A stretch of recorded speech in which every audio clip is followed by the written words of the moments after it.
Okay, I guess we're doing like one of these a month now or something. Like, I just keep forgetting. And it seems like people enjoy it when it's all in one video anyways. I don't know what difference it makes. So, let's get into the behind the scenes of all the videos I've made since the last behind the scenes video. Which starts with top 10 anime of 2016, which I really already talked about this when I talked about the first half of the list, so not much to say there. It's the other half. Did the whole finish or fail thing, leading up to it. So we'll just skip that one. Anime of the Year 2016, Girlish Number. This video came about as a result of the initial vlog I'd made. I talked about this show for like 22 minutes on a vlog. When I finished it, it was too long to put into the finish or fails, so I made it a separate video. And initially I wasn't entirely sure if I'd do an analysis video out of it. Like I figured I'd probably be making most of the same points, but it would, it might be worth it anyways, just because I said so much about the show, and some of it felt more analytical than I expected, I guess I should say, like upon finishing the show, I don't think I realized I'd have as much to say as what I ended up saying in the vlog. A lot of the times in those vlogs, I have minor revelations as I'm going along. But the particular moment that inspired me to make it into a full video was in the comments, where someone was talking about how they didn't really care that much for Yae. I think that's her name. They were just like, she seemed like kind of a nothing character or something like that. And I wrote out this whole comment, like, explaining my interpretation of the character and why I thought she was cool. And after I wrote that out, that's when I said, all right, I should make a video about this, because there's just so many different things about the show that I want to defend in a way, because, like, even among people who enjoyed the show, a lot of people had criticisms for it, especially in regards to the second half, or the way that the tone changes and all that kind of stuff, which I defended in the vlog, but I thought it'd be nice to make a video just fully in support of this show, not only for people who already enjoyed it, but also, like, to talk to those people as well and say, like, here's why I enjoyed it even more than you did, and get into the bones of why I liked every aspect of it that I did. So yeah, that's kind of what inspired it to become a full video. Now, I got a question from a patron asking about my writing process and, like, how I end up writing a video like this. Like, what do I come into it with notes or anything like that? And I've been meaning to make some kind of video just about the writing process, but it's kind of difficult because there's not really much of a writing process for my videos. Most of it just goes on in my head. I just think about stuff all the time, keep thinking about it, and then eventually it kind of germinates into a video. Sometimes there's notes taken, but not usually while watching the show. Like, for something like Girlish Number, I just sat down and watched it. I had no expectations. I didn't think it was a show I'd be writing about. It was just another show for Finish or Fail. As far as I knew, I could have dropped it after the first episode. But, I started watching it, I got into it, I really liked it, and I kept a lot of thoughts in my head about, like, what things were entertaining me as it went along. And then once it was over, I probably spent, 30 minutes or so just, like, mulling over it in my head before I turned on the camera and vlogged about it for 22 minutes, And so, again, like, a lot of what would eventually become my written points was just on the spot coming up with shit in that vlog.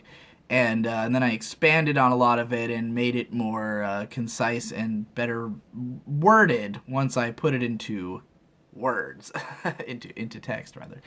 So, yeah, that's kind of how it comes about for a video like that. And then, again, just having someone ask me about Yae in the comments inspired another sort of point. So it's just the more I mull over something, the more ways I'll find to approach it. And again, sometimes I take notes. Like, here, I'll show you.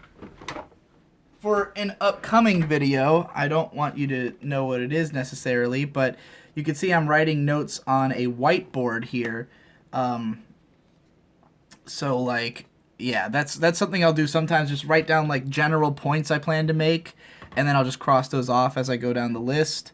Sometimes that can be done for a specific show. I know with, like, Myriad Colors Phantom World, when I did that video, I had a bunch of notes, and you can see them in the, I believe I released a document of like a photo of the notes when I did the behind the scenes for that video.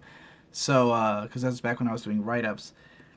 So yeah, like sometimes there's notations, sometimes there's not. It really just depends on the video itself. If it's something like, let's say, the best moments in anime 26, or the power of anime thing, you know, for that one I wrote down a list of all the ones I could think of. I went through my anime list account and like looked at each show that I completed from that year, wrote down any moments that stood out to me, and then, you know, compiled a video from that. But I mean, I write my scripts very fast, as I've probably said before. I have 10 years of experience doing it, so I know how to find the through line pretty easily. And I usually work a lot on the opening sentence of a video. Like, not to say that I toil over trying to phrase it correctly, but usually the opening sentence is what flows into the rest of it. Like, as soon as I've locked down what the beginning of the video is going to be, then the rest of it's a lot easier to sort of just have flow naturally. You know, just like, I don't ever stick to a rigid structure with a video. I just got done writing one and sending the audio to Devu, which is called like Steps to Building a Better Fan Service Anime. And I didn't like, there's the video is divided into 4 steps. Like, I go step 1 this thing, step 2 this thing.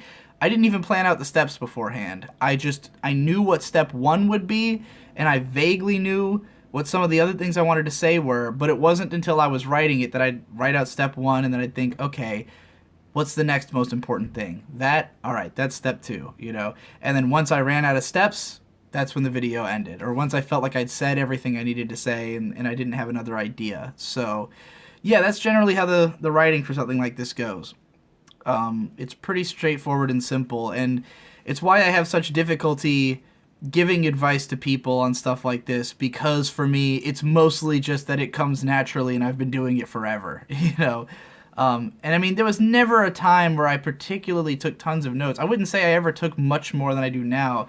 It's just that my writing's gotten better in general, you know? But the idea of like just having an idea and spitting it out there, it's always been kind of how I work. So moving along to K-On! The Ultimate Adaptation. This one came about as a result just of reading the K-On! Manga, because, okay, I've been addictively buying manga lately, as I'm sure you know if you've been watching my Manga Mondays videos on Digibro After Dark. You know, I've just been buying tons and tons of it and reading through it slowly, piece by piece, and then vlogging about it. So I was at a comic store just looking at their manga section, and they had each volume of K-On! For $5 a piece, which I'd never been willing to buy them because they're usually like $12 or $13, and I know the K-On! Manga's not that good. I tried to read, like, the only experience I really had with it was that I had tried to read K-On! The College Years at some point, and like as a follow-up to the show, and I got through a few pages and I was just like, this doesn't feel anything like K-On! You know? And then I think I flipped through like the first chapter and was like, nope. But since I found them all for so cheap, I was like, well, I feel like I should, you know, at some point I gotta fucking take this thing on. And so I started reading it, and I was just so struck reading chapter 1 by the fact that everything in there is in the show, but by just how much was missing. And I was like, holy shit. So I'm reading through volume 1, and I'm just like, oh my god, like, all of this is in the anime, but there's just, it's so little of it. So that's when I decided to do the recut of episode 1. Like, before I started writing, I was like, I want to see how much of episode 1 is completely anime original. So I just sat there with volume 1 of the manga, and just page by page went through and cut all the footage in the anime down until I had that 8-minute recut of the show. And I was just like mind blown by the fact that it's only 8 out of the 20 minutes of screen time, you know. So yeah, anything beyond that, I just kind of went through the first chapter and went through the first episode and compared and contrasted, you know. So like when I break down the art, like you'll notice that a lot of this video is dealing with like the first 2 pages of the manga, because I just broke down the first images I saw and how they compared, and I didn't have to go that far in to get a whole 17-minute video. I had read the first 2 volumes of the manga. Now, some people have pointed out that the artwork does improve in the later volumes and that it takes more influence from the anime. But again, I've read through some of College, and I still don't think it's very good. So, like, I'm sure that the manga gets better, but, you know, the anime is just so many leagues ahead of it, and had to talk about it. You know, it was kind of random. Like, I didn't expect to be doing a K-On! Video out of the blue, but it's always gratifying when I get to. So next up, we've got Genshiken. The story is in the details, which this is an idea I've had for a really long time. In fact, it goes back once again to the 8-video series that I had planned at the end of 2015, that were supposed to come out throughout 2016. And a lot of the videos from that year spawned out of that initial idea. One of those was a show that was going to be called Architecture, which the only video I made that had been planned for that was Stray Little Devil, the like the details versus flow in manga adaptations or something like that, in manga panels. So that was the first idea I had for Architecture, and then the second one was to talk about the details in Genshiken. I think those were the only 2 that I had initially planned. So this plan goes way the fuck back. But, you know, as I've talked about before, me and Devu really struggled to figure out how to do manga in video in an engaging way. I think Devu's gotten a lot better at it. He's found more techniques. There's still room for improvement. This video does feel pretty slow, but, you know, I think it came out pretty okay. And it's one I've wanted to do for a long time because I love Genshiken, especially the manga. So this was a kind of a, you know, a long time coming. But what inspired me to finally do it now was simply that I'm planning to do a lot of travel in the month of April. And so I basically made a list of all the shows or like things that I could write about that would not take very long so that I could try to compile a lot of scripts to give to Devu to edit while I'm gone in April. Like basically projects that don't require me to watch a shitload of anime, because in the last couple months of 2016 and the early month, or really just January of 2017, I feel like my output slowed down because I was trying to do like these really massive, monstrous videos, which I still want to do and I love doing, but it got to a point where I'm like, well, this is just slowing down the content and these bigger videos are really hard to do. After doing the top 10 anime of 2016 videos, or the top 20, I really burned out on wanting to do another big fucking series. You know, like that was such a trying amount of shows to be watching. And the videos I had planned to do right after that were other huge projects. Like I was going to go right from that into the first part of the Shinbo series, which would have required watching like another 30 anime. And I was like, this is too much. I've watched too much anime lately because I just want to write, you know, like for me, the most fun part of this is getting to write. It's not watching all the shows. It's writing about the shows. So I sort of made a list of like, what stuff can I cover that I can get to the writing as fast as possible. That it's not watching 30 shows, it's watching a movie, or watching a few episodes of something, or a short anime, or just a plan I already have in mind that wouldn't require me to watch anything, such as this Genshiken video. Like, I already knew exactly what I was going to say. I had this plan, you know, ages ago, and I knew I could just cover the first chapter, just like with the K-On! Video, which the fact that the K-On! Video, like, the script for that came together kind of so cleanly and easily that I figured, okay, this is the same approach I should take for Genshiken, you know, and so I just kind of followed suit, covered the first couple chapters and the first couple episodes, compared and contrasted, and it came out pretty well. So, yeah, that's kind of, it's following the same train of logic. And then finally, we have the badass guitarist behind Trigun, Ippo, and Bebop's music. This came about pretty much immediately after the previous video that I did, the one about Taku Iwasaki, where in that video, you know, again, the concept had just been like, what if I what if I made a video about composers where I mix my audio as though it's like a radio DJ commenting on the music, as opposed to having to break between music and dialogue, which is why I'd never done composer videos before. I was afraid that it would be really awkward to transition back and forth constantly between talky bits and musical bits. And as I've said a million times, I don't like the way that just spoken dialogue sounds over music. in videos, which is why I criticized so many other anime YouTubers for doing such a thing, as opposed to, mixing it in a more audible way. So, yeah, the concept here was just the same thing. After the Taku Iwasaki video came out, everyone seemed to really like it. I wasn't sure how it was going to be received, but it got an overall positive reception, so I thought, well, I'll do another one. And I would have done Kaoru Wada, because I already had a plan to do him.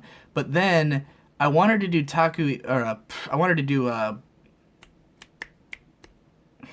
Imahori, because not only do I love his soundtracks, but like the main thrust of this was to introduce the fact that Tsuneo Imahori has worked on all these Yoko Kanno soundtracks, because I've seen him talked about before. In fact, there's a good video by Ocelot, that's Oscillot, where he was talking about just music and anime in general, and he uses Tsuneo Imahori a lot as an example, comparing the Trigun OST with Hajime no Ippo. But in his video, he uses the Ippo opening song, which Imahori didn't make, and so it seems like an odd comparison in that context. And he's more talking about music in general. So I thought, let's do a focused video just on him. He's only done 3 soundtracks, and they all have a very distinctive sound. Like with Taku Iwasaki, I kind of just boiled it down to like the sounds that I find the most interesting, which aren't necessarily indicative of his catalog. With Tsuneo Imahori, this is like exactly what all of his stuff sounds like. So, it's pretty fun and easy to put together like what those 3 main soundtracks were. But most of the work of this video just went into researching exactly which Yoko Kanno songs he was a part of, which OSTs he was on, what songs he was on in those OSTs, and then also just like looking into his entire catalog of work, which is quite extensive and was just really fascinating and fun. So yeah, I just wanted to present this idea that like, hey, you know how Cowboy Bebop and Trigun kind of sound similar sometimes? That's because the guy who did the entire Trigun soundtrack also plays guitar on Yoko Kanno. By the way, that's literally him playing guitar in the Trigun opening song, Like, I just think that's so cool, and I just wanted people to appreciate how cool this guitarist guy is. So yeah, that's the process I went about it with. Now, the other part of the concept that made this come together was that at the end of February, Devu went out of town for 6 days to go visit his girlfriend. And so I thought, like, I had Victor around, my brother, and Victor is destitute poor and was, like, so desperate for work he was willing to edit a video for me, which he's not usually willing to do. He's always stated that he hates editing, but he wanted to try. He was like, I'm realizing I need money, and maybe I should just force myself to work on something every once in a while.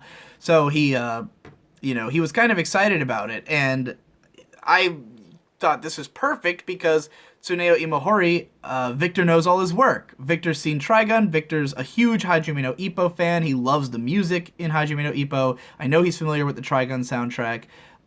Neither of us had seen Gungrave, which is why it has much less of a presence in the video, but he's seen all the Yoko Kanno shows. He's a huge Yoko Kanno fan. So this was like perfect for Victor. And I think Victor's aesthetic sensibility makes more sense for this kind of video than Devu's. Like, Devu had kind of really struggled with how to approach matching up the footage to the music, whereas I thought Victor, who literally makes music videos all the time, and is really good at finding, like, badass, cool imagery, I thought he'd be perfect for this. So, yeah, it was like a natural fit. The stars fell into place. The only problem is that I didn't end up wanting to finish it. I edited the first like minute and a half of the audio, and then I just kind of put it on hold for 3 weeks, completely forgetting about it until Victor banged on my door and was like, I need that fucking video. I'm so poor. Help me. And I said, fine, I'll make it, but you have to watch. So he sat behind me on the couch for like 3 hours while I edited together the rest of the audio for this, scrubbing through all Yoko Kanno soundtracks and putting it together. Now, I know some people were not too fond of the audio mixing in this, and it's especially at the beginning that it's kind of, abrasive. Personally, I thought this is rock and roll music. Like, the style of this music is like this tinny, abrasive, heavy-hitting, not very clean, audio. So I had thought about turning down the music a little bit more, but I just thought, you could, as long as you could understand what I was saying, that would be enough. And I wanted it to have that chaotic, badass flavor that that song has, you know, HT in particular, the opening song. So I just decided to maintain it at that level. Now, I do think that YouTube kind of fucked it a little bit, because YouTube does not have perfect audio quality, and it could even be Victor's render, I don't even know, but like it does sound a little muddier than what I had in mixing, you know. So like, it's not entirely my fault. Now, I should have accounted for that probably, that YouTube always fucks with your audio in some little way. But yeah, it's a little harder to make out than it was when I was editing it myself. But, you know, it's still fine. It's a cool video. Victor did a really great job. He put in some effects that I would never even have begun to thought of. The fucking effect of like the blue guitar playing guy in the opening bit is fucking great. The way he got around 4:3 aspect ratio by just layering two images on top of each other at the beginning was pretty clever. Yeah, and all around it's a fun video, and I'm glad I got Victor to do it, because he knew all those shows and he knew how to make them look cool. So yeah, hopefully people overall enjoyed it. Unfortunately, it got blocked on YouTube immediately in the US and a bunch of other countries. It's funny because it's still, like, if you're in the US, you can't see it, but people in the UK can. So it does have like 10,000 views on YouTube just from what countries do have access to it. And then another 10,000 on VidMe, where you can watch it in the US and anywhere. But yeah, it's never going to get the views that it should until I can get it back on YouTube, and even then, you know, the ship's probably sailed on it fucking being really capitalizable. But that's what you guys are for. YouTube is just fucking me up and down right now. I think they changed their copyright system. I'm gonna, if it keeps fucking me, I'm probably gonna make more videos about it, just trying to explain it, because I don't fully understand it right now. But you know, there's a chance I might have to go rogue and start posting half of my videos elsewhere, but you guys will always have it, because, you know, wherever it is, it'll be posted on Patreon. So anyway, thanks for watching. Hope you enjoyed. Hope I answered that one guy's question about how I structure videos, and see you next month, probably.